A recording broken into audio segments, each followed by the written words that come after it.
जय श्री कृष्णा दोस्तों, मैं हूं नरेंद्र अग्रवाल और आप देख रहे हैं नरेंद्र अग्रवाल यूट्यूब चैनल। तो दोस्तों, कार्तिक का महीना चल रहा है। हिंदू धर्म को मानने वालों के लिए कार्तिक का महीना सबसे पावन और सबसे पवित्र महीना माना जाता है। इसी महीने में दीपावली का पर्व भी आता है।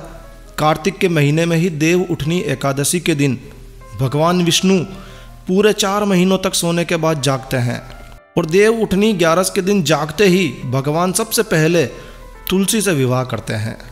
भगवान विष्णु को तुलसी बेहद प्रिय है। बिना तुलसी के भगवान विष्णु की पूजा कभी पूरी नहीं होती है।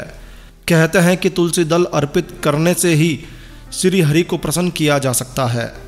तो जो लोग देव उठनी 11 के दिन, देव उठनी एकादशी के दिन तुलसी का विवाह संपन्न कराते हैं, उनको सभी प्रकार की सुखों की प्राप्ति होती है। कहते हैं कि इस दिन तुलसी विवाह की कहानी अवश्य ही सुननी चाहिए। अभी तक आपने जो कहानियाँ तुलसी विवाह से जुड़ी सुनी होगी, वो सारी की सारी कहानियाँ अधूरी है। आज इस वीडियो में हम आपको तुलसी विवाह की पूरी कहानी शेयर करने जा रहे हैं कि कैसे वृंदा नाम की एक राक्षस कन्या तुलसी बनी और कैसे हुआ उसका भगवान श्री विष्णु के साथ विवाह। तो तुलसी विवाह की कथा शुरू होती है श्रावण मुनि की पुत्री तुलसी से। ये बहुत ही प्राचीन बात है, बहुत ही प्राचीन बात। श्रावण मुनि की पुत्री तुलसी बेहद सुंदर थी। वो इतनी सुंदर थी कि धरती पर उस समय उससे अधिक कोई सुंदर स्त्री नहीं थी। तुलसी की एकमात्र इच्छा थी कि उसका विवाह श्री हरि भगवान विष्णु के साथ हो जाए। बस श्री हरि विष्णु को पति रूप में पाने की इच्छा से तुलसी नारायण पर्वत की घाटी में स्थित बद्रीवन में चली गई और वहां घोर तपस्या करने लगी।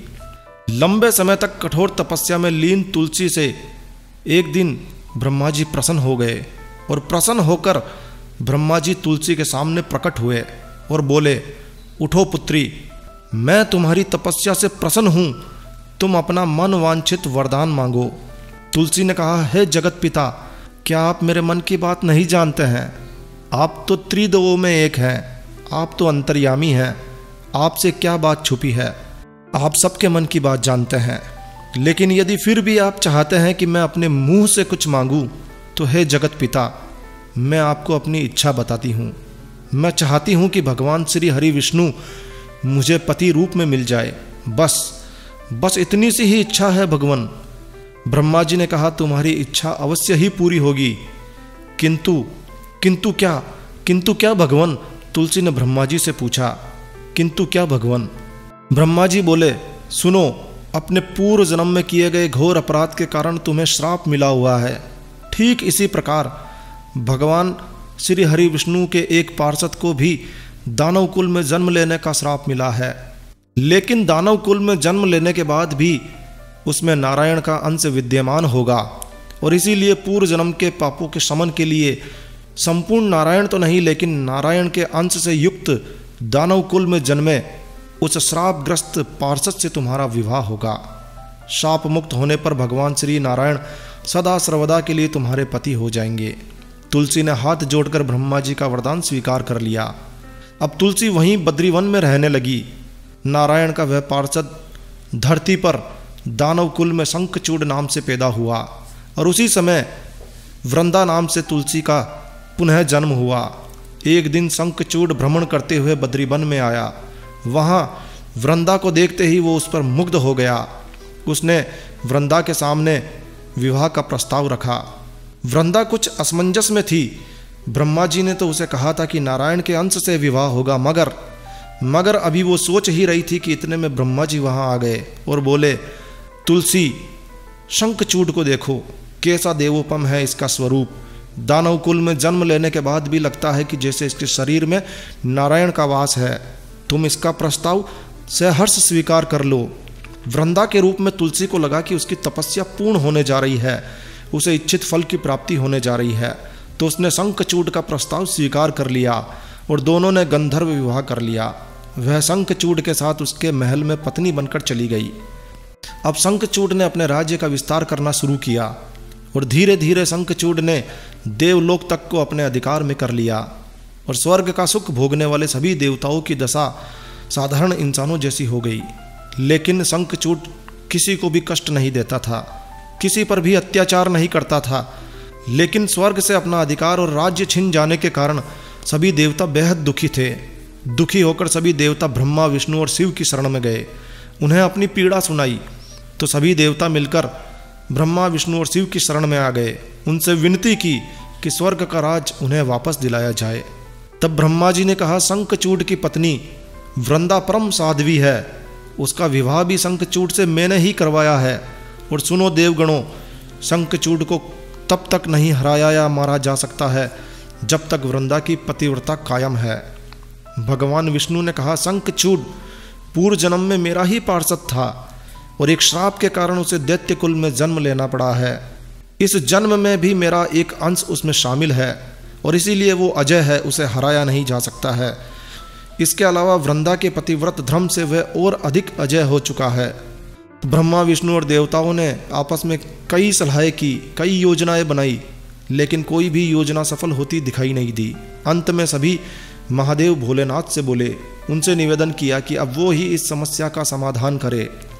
भोलेनाथ शिव ने शंखचूड के पास संदेश भेजा कि या तो वो देवताओं का राज्य लौटा दे या फिर महाकाल से युद्ध करने के लिए तैयार हो जाए। तब शंखचूड भोलेनाथ शिव के पास जा पहुंचा।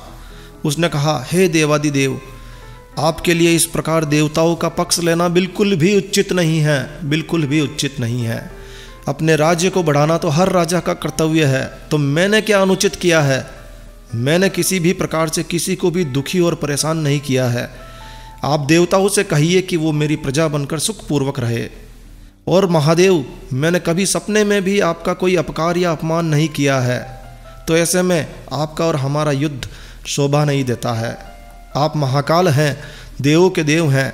यदि किसी कारण से आप हार गए तो फिर बड़ी लज्जा की बात होगी, और यदि मैं हार गया तो आपकी कीर्ति बढ़ने वाली नहीं है, क्योंकि मेरे जैसे साधारण दानव को मारकर आपने कोई बड़ा काम नहीं किया है। शंखचूड की बात सुनकर भगवान शंकर हंसने लगे। वो तो सब रहस्य जानते थे, उन्हें सब कुछ मालूम था। तुलसी और शंखचूड के पूर्व जन्म के श्राप की अवधि भी पूरी होने वाली थी और उन्हें इस श्राप से मुक्त होना था। तो भोलेनाथ शिव बोले, इसमें कृति और लज्जा की कोई बात नहीं है। तुम देवों का राज्य लौटाकर उन्हें उनके पद पर प्रतिष्ठित होने दो, बस युद्ध से बचने का एकमात्र यही उपाय है। शंखचूड ने कहा, मैंने अपने युद्ध बल से देवलोक को जीता है, मैं देवलोक को ऐसे ही नहीं लौटा सकता। उसे यदि कोई प्राप्त करना चाहता है तो युद्ध करके ही प्राप्त कर सकता है, और यही मेरा अंतिम उत्तर है। मेरा प्रणाम स्वीकार करें, मैं जा रहा हूँ। ऐसा कहकर शंखचूड वहाँ से चला गया। उसने सारी बात अपनी पत्नी वृंदा के साथ शेयर की। उसे बताया कि संभव है भगवान शिव देवों का पक्ष लेने के लिए मुझसे युद्ध करे, मगर तुम चिंता मत करना, तुम्हारा सतीत्व मेरी रक्षा करेगा। अगले ही दिन भगवान शंकर के नेतृत्व में देवताओं ने शंखचूड पर आक्रमण कर दिया। भयानक भयंकर युद्ध शुरू हो गया। शंखचूड ने भीषण बाणों की वर्षा देवताओं पर कर दी। शंखचूड के बाणों के प्रहार से देवता डगमगाने लगे। शंखचूड ने अपनी आसुरी शक्तियों का भी प्रयोग शुरू कर दिया। मायावी युद्ध भी प्रारंभ कर दिया। कभी वो युद्ध स्थल से गायब हो जाता तो कभी प्रकट हो जाता, कभी वो युद्ध स्थल पर होता ही नहीं और उसके अस्त्र शस्त्र देवताओं पर लगातार प्रहार कर रहे होते। अब देवगण अपने अस्त्र चलाए भी तो किस पर चलाए, क्योंकि कोई शत्रु तो दिखाई दे ही नहीं रहा था। और इस तरह कई दिनों तक वो भयंकर युद्ध चला, लेकिन शंखचूड पराजित नहीं किया जा सका, क्योंकि उसके साथ उसकी पत्नी की पतिव्रता शक्ति थी। तब भोलेनाथ शिव ने भगवान विष्णु से कहा कि आप ही कुछ उपाय करें, अन्यथा मेरा तो सारा ही यश मिट्टी में मिल जाएगा। तुलसी का पतिव्रत धर्म शंखचूड की रक्षा कर रहा था, जिसे स्वयं भोलेनाथ भी खंडित नहीं कर पा रहे थे। तब भगवान विष्णु ने सोचा, ताकत से तो शंखचूड को हराया नहीं जा सकता है, और इसीलिए छल का सहारा तो लेना ही होगा। उन्होंने तुरंत अपना स्वरूप शंखचूड जैसा बनाया और अस्त्र शस्त्र से सुसज्जित होकर वो तुलसी के पास जा पहुँचे और बोले, प्रिय, मैं युद्ध जीत गया। सारे देवता, शंकर भगवान सभी कुछ हार गए। आओ इस खुशी में तुम्हें अंग लगा लूं। अपने पति को प्रत्यक्ष अपने सामने खड़ा देखकर और विजय का समाचार सुनकर वृंदा दौड़कर मायावी शंखचूड के गले से लिपट गई, और इस प्रकार पति पत्नी दोनों ने आलिंगन होकर खूब खुशी मनाई। लेकिन वो शंखचूड तो था नहीं, पराये पुरुष के साथ इस तरह से व्यवहार करते ही तुलसी का सती तेज नष्ट हो गया, और जैसे ही तुलसी का सतीत्व भंग हुआ वैसे ही शंखचूड शक्तिहीन हो गया। इस बात का पता चलते ही भगवान शंकर ने अपने त्रिशूल से उस पर प्रहार किया। भगवान शंकर का त्रिशूल शंखचूड को लगते ही शंखचूड जलकर भस्म हो गया। शंखचूड के मारे जाते ही भगवान विष्णु अपने असली स्वरूप में आ गए। अपने सामने अपने पति शंखचूड के स्थान पर भगवान विष्णु को खड़ा देखकर तुलसी बेहद क्रोधित हो गई, और जब उसे पता लगा कि स्वयं नारायण ने ही उसके साथ छल किया है जिसे वो पति के रूप में पाना चाहती थी, उन्होंने ही उसके साथ माया रचकर ऐसा छल किया है, उसके पति को मारा है, तो क्रोध में आकर तुलसी ने श्री हरि विष्णु जी को श्राप दे डाला। सुनो नारायण, तुमने छल से एक सती स्त्री का सतीत्व भंग किया है। मैं तुम्हें श्राप देती हूँ कि तुम हृदयहीन पत्थर हो जाओ। भगवान विष्णु ने तुलसी के श्राप को सहर्ष ही स्वीकार किया और कहा, हे देवी, तुम्हारे और शंखचूड के कल्याण के लिए ही मुझे ऐसा करना पड़ा। तुम दोनों को श्राप मुक्त भी करना था। तुम भी अब शरीर त्याग कर तुलसी बिरवा के रूप में जन्म लोगी और मेरी पूजा तुलसी दल से ही होगी। तुम्हारे श्राप के कारण मैं शालिग्राम पत्थर बनूंगा, मेरे शीश पर तुम आदर से विराजमान होगी। और सुनो, तुम्हारे पति शंखचूड का बलिदान भी बेकार ही नहीं जाएगा। तुम्हारे पति की हड्डियों के चूर्ण से शंख की उत्पत्ति होगी, और उस शंख की ध्वनि से देवताओं की और मेरी पूजा आराधना होगी।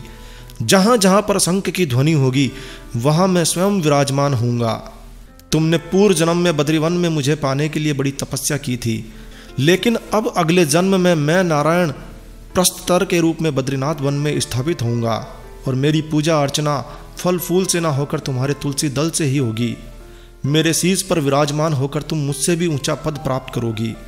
और सुनो, कलयुग में जो भी व्यक्ति मेरी और तुम्हारी शालिग्राम और तुलसी के रूप में कार्तिक शुक्ल पक्ष की एकादशी के दिन धूमधाम से विवाह करवाएगा, उसे मोक्ष की प्राप्ति होगी।